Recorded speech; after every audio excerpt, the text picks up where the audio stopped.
This is Frankie Lynch, Saturn Girl. Like this video and subscribe to my channel. Comment below because I want to know what you think and it helps me out with the algorithm.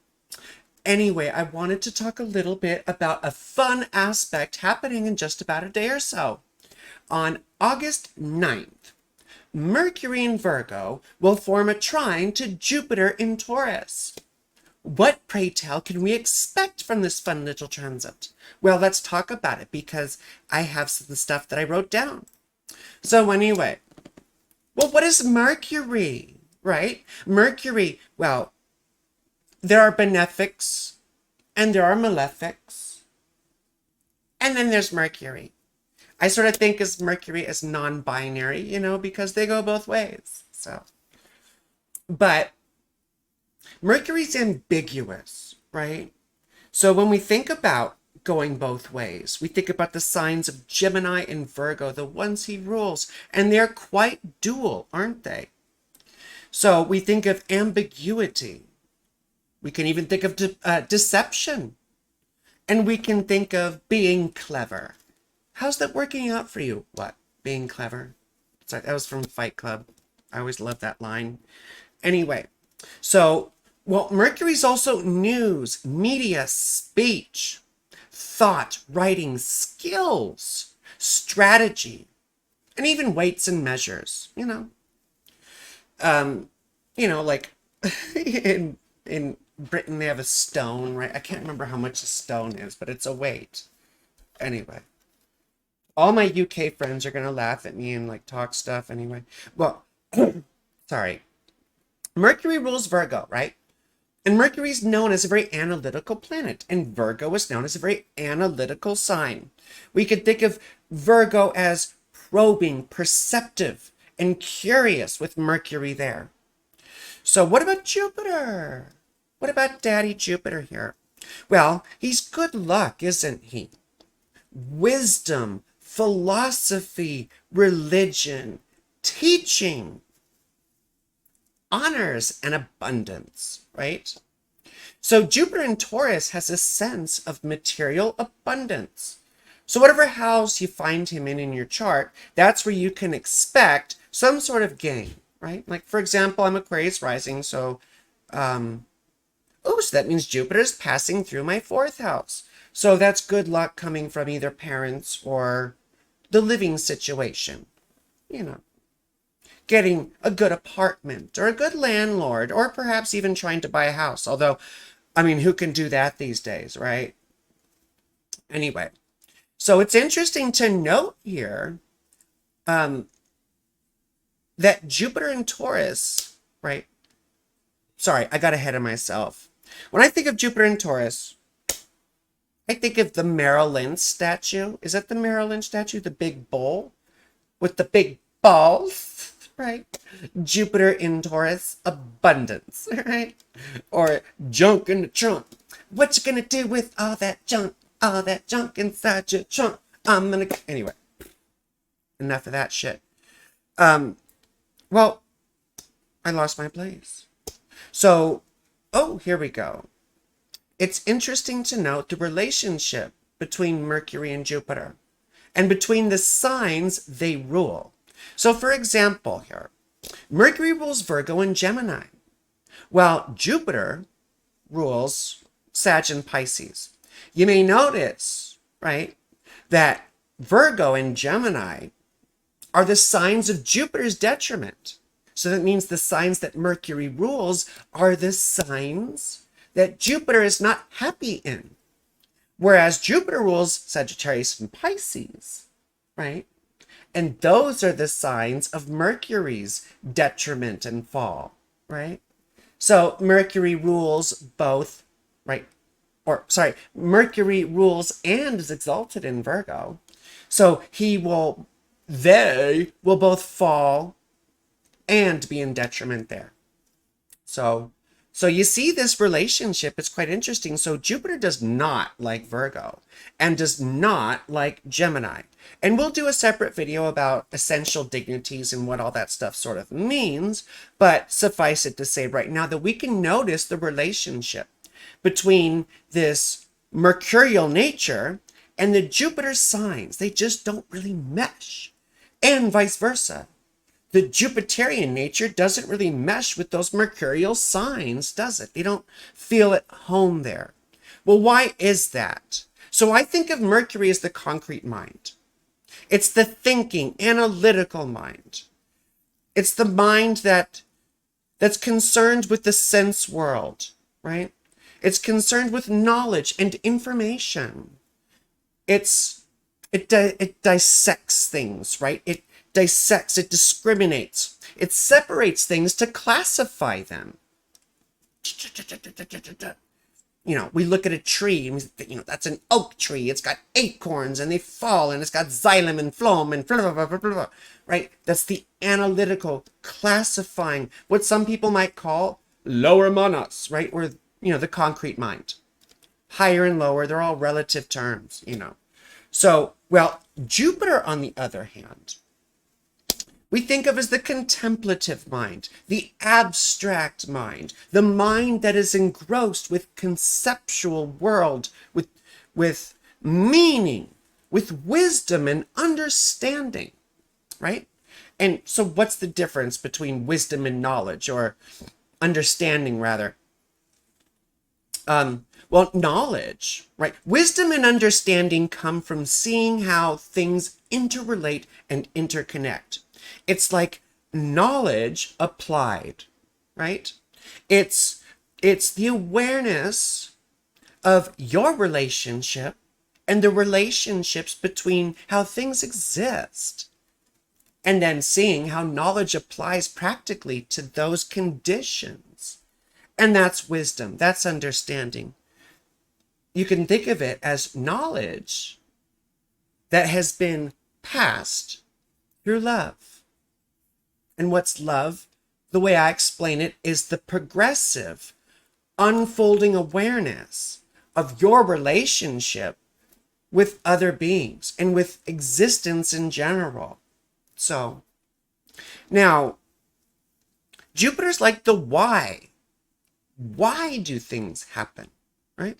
Jupiter's inclusion, whereas Mercury dissects and separates and analyzes and picks apart, right?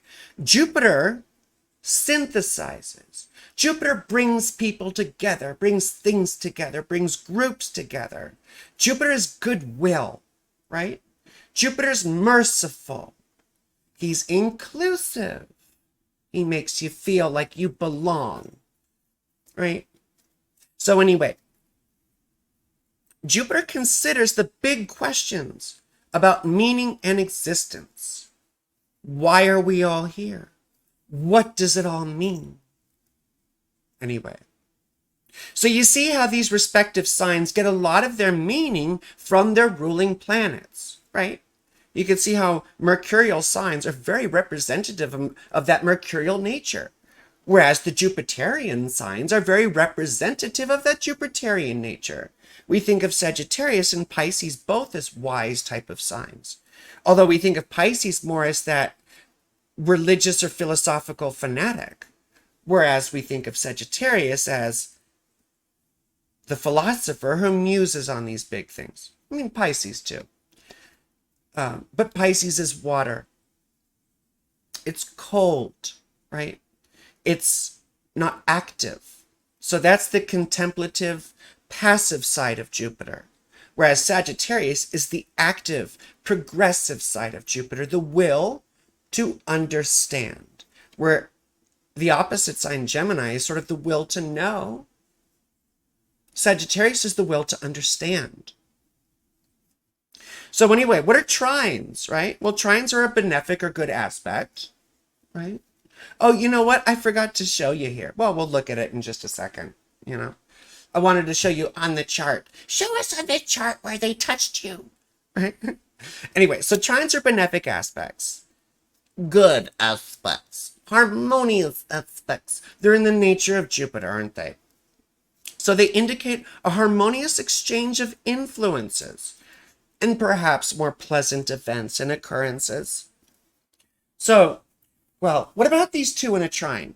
I wrote down some fun phrases. Well, you know what? Before we get to that, let me just show you on the map where they touch us. So you see Mercury here at 14 degrees Virgo and Jupiter down here at 14 degrees Taurus. They're both earth signs, right?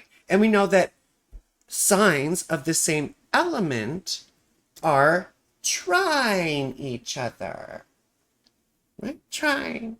It's my little triangle. Anyway, so, and the other thing interesting about that is Mercury's also approaching Mars. And Mercury had just departed from an opposition with Saturn. And the interesting thing about those things is, Mercury often indicates travel. And when Mercury's that close to both these suckers, travel gets interrupted. Saturn is delays in travel, and Mars is interruptions in travel. And it's just quite interesting to note that my BFF, she missed her flight the other day when these were exactly opposite. And then my mother and my brother also missed their flight the other day. So these were interruptions to travel, right? And then waiting for additional flights is the Saturnian delay, isn't it? Right? Having to replan, and you know what I'm saying. So I just thought that was an interesting aside. So all of you who've had interruptions to travel plans, maybe that'll make more sense. But things in general, like trains, being off on time, or things being late, right? So all that sort of stuff too. Well, so what are some phrases here that I think of when it comes to all this? Well, number one, I wrote down good news, right? Because Jupiter's benefic typically. Good, right? I mean, these are subjective things. And people will always say, like, there's no good or bad in astrology, right? And okay, like nothing's good or bad, but subjectively, how does it feel when someone, slaps you in the face? I mean, some of us like that sort of thing.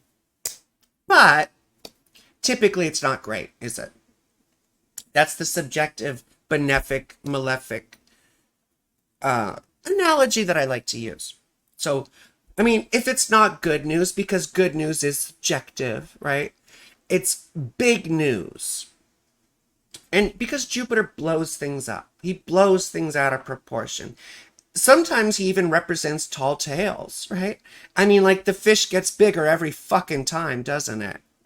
So, also big numbers, like the biggest or even the smallest, because it just has to be the best. It has to win, right?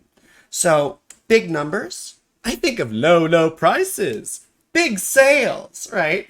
Because with Jupiter inflates things, right?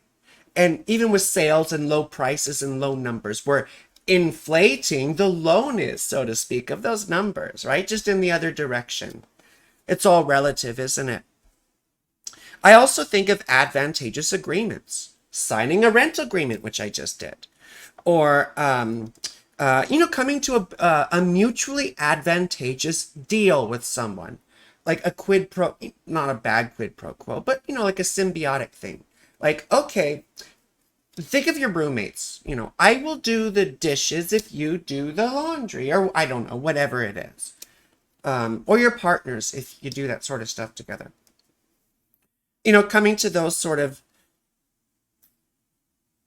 appreciated compromises, because typically a compromise leaves everyone equally upset, doesn't it? But sometimes they work out to both people or multiple people's benefits. So also I think of people who are quite well spoken. I mean, sometimes, Mercury can be deception, Jupiter blows things up, so there can be a tendency to fib a little bit. White lies or tall tales, as we said.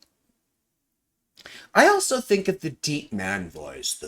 I hate doing that. I hate the man voice for me, but I do like it on men. I mean, some of them at least. And so I think of number one, Nick Offerman, the comedian who was famous for being on Parks and Rec. He's got that deep voice, a little bit. And then I think of Andrew Lincoln, who also has, all these people have Mercury trine Jupiter, by the way. So Andrew Lincoln, who was famous for The Walking Dead, right? He plays the main guy, whatever his name is, I can't remember. Quarrel.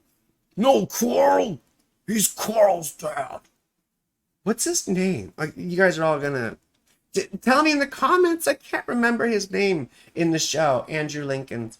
I know he's Carl's dad though. Carl. Carl. Anyway, but Andrew Lincoln, he's British, and he still has that sort. He does that deep voice on the show. He's trying to do like a Southern or maybe a Texas accent. I can't remember. And then there's John Bernthal, who was also briefly on Walking Dead for the first season, I think. But then he starred in The Punisher, the Netflix series about the Punisher, the comic book character. And he did that deep man voice too. And it was just so, you know. But yeah. Also, Peter Dinklage, who might not be the tallest gentleman in the world, but nonetheless a gentleman, with a very nice, deep voice. He's famous for Game of Thrones, plays Tyrion, I think is his name. But his voice, it's melodic, but it's deep, it's full, it's round. See, women, of course, who have this aspect may have a slightly higher pitch or tone, but they'll still have this round, full boldness, right?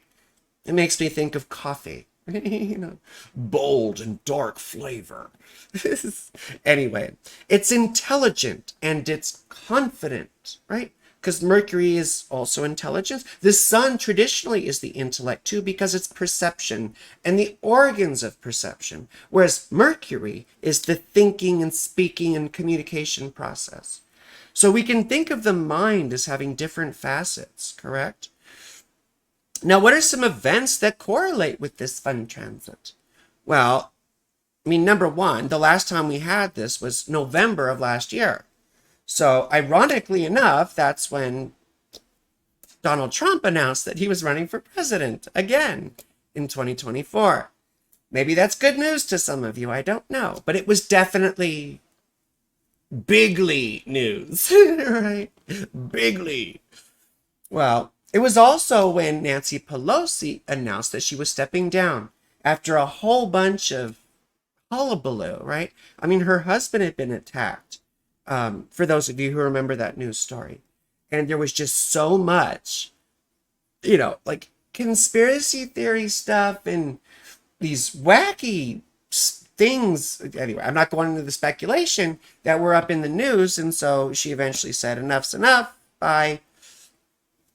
Well, so those were examples of big news. But here are examples of big numbers. So Taylor Swift, her concert sales exceeded $2 million in one day, apparently, and set the records for the most tickets ever sold in a single day. Oh, that's what it was. Her ticket sales exceeded $2 million, and she set the record for the most tickets sold in a single day. That's pretty wild. I know she came to Denver not too long ago, and like half the fucking city was there, you know? So anyway. Now, another big number. The world population reached 8 billion. I mean, it's the biggest that we've ever known it to be. I'm sure it's the biggest it's been in history, as far as humans are concerned. In Earth's history. So it's quite interesting because that is a momentous thing. It's breaking a record, isn't it? Now, we're approaching negative population growth in many Western countries. So, you know, things will probably even out at some point. Now, also, we mentioned Mercury being weights and measures.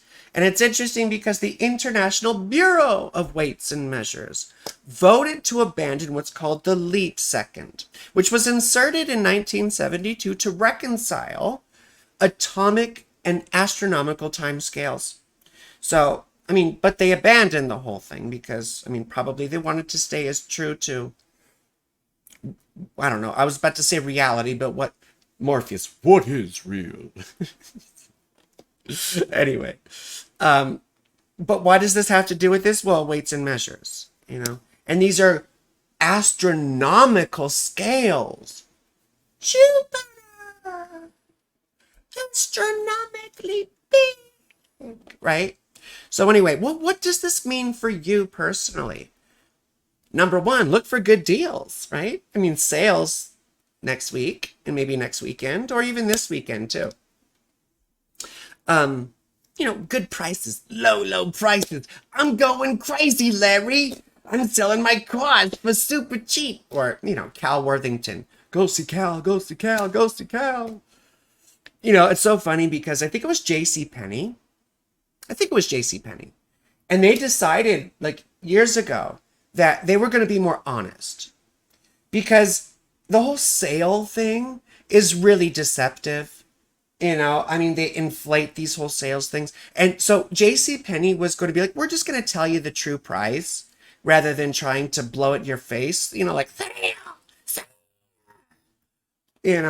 sail away, sail away, sail away. So how did that go? How did that work out for them being honest? Their sales dropped significantly because people want to be deceived. We don't perceive things as they are. And for some reason, it's advantageous to our biological survival and apparently to feeling good about shopping and spending additional money. I mean, I just go to Ross and Marshall's, really. I'm not, I'm trying to save money, So good deals, low prices. People, it's so funny. Sales. So we have to put lots of billboards. We have to make them, and that's what Jupiter does. He gets in your face. Especially Jupiter with Mercury, the communicative planet, right? So, well, anyway, what else? Agreements and negotiations. Like I said, I just signed, a lease, a rental agreement. So that can be an advantageous thing. It could be something to do with your work. It could be a new job where you have to sign your life away. Or it could be even, like I said before, even between you and a friend, or you and a partner, or you and a roommate. It could be a kink contract. I don't know. I mean, who knows? But it's a good time for that sort of stuff, I mean, Uranus is going to be square Venus too, so kink and contracts. So now, being kindly persuasive, I mean, your powers of persuasion will likely be amplified, but be judicious, be thoughtful, and try and maintain a slight degree of altruism, or at least concern for others, so that you treat people how you want to be treated. Be honest and upfront, right? Refrain from insincerity and deception, because it will likely bite you in the butt later when Mercury goes retrograde later this month. There will be a video about that. So anyway, good news, right? Getting good news. It could be any number of things depending on the house placement. It could be good medical news. It could be good news from work. It could be a raise. It could be, who knows? Could be a promotion. Could be a kink contract. Could be about a love interest or something, because Venus is also doing things here. For example, Venus is in my 7th house right now. And, I'm interested in someone. I like someone. Still pretty new, but anyway. Shouldn't talk about stuff like that on here. But that's what's on my mind, and we're talking about Mercury in mind. Oh. What's the 8-ball say? It's certain. Yes, it's certain. Okay. Well, anyway. Good news. Maybe you'll finally hear about something you've been waiting for. It's been delayed because Mercury was opposite Saturn. So it's like, when am I going to hear back about this? When am I going to hear? I mean, it could be a job. It could be medical tests. It could be news from a friend. It could be, I don't know what. But look at the house placements, and you can get an indication of what it may be. So, and it's also a time to enjoy your little journeys, right? Short trips and journeys. So, roll down the windows. It's summertime in the Northern Hemisphere. It's summertime in the Northern Hemisphere. The LBC. I mean, the LBC's in the Northern Hemisphere too. So, but enjoy your journeys. Turn the radio up. You know, like the boys this summer. I was thinking of with this. I can see you in. Got the something back. Sunglasses. So anyway, but the whole image I get from that song is joyriding, enjoying yourself. Like if you have a motorcycle or something like that, I don't know. Take a little trip with me. So, well, I hope that was useful stuff. Thank you for watching all the way to the end. Like this video, subscribe to my channel, and please share my stuff because, I'm trying to make this a thing, and I think it's sort of interesting news and sort of important information that can be quite useful to people who are interested in astrology anyway. I do wonderful readings. All my information is below in the description. Oh yeah, I love you. You're beautiful. And have a wonderful, whatever it is that you're having.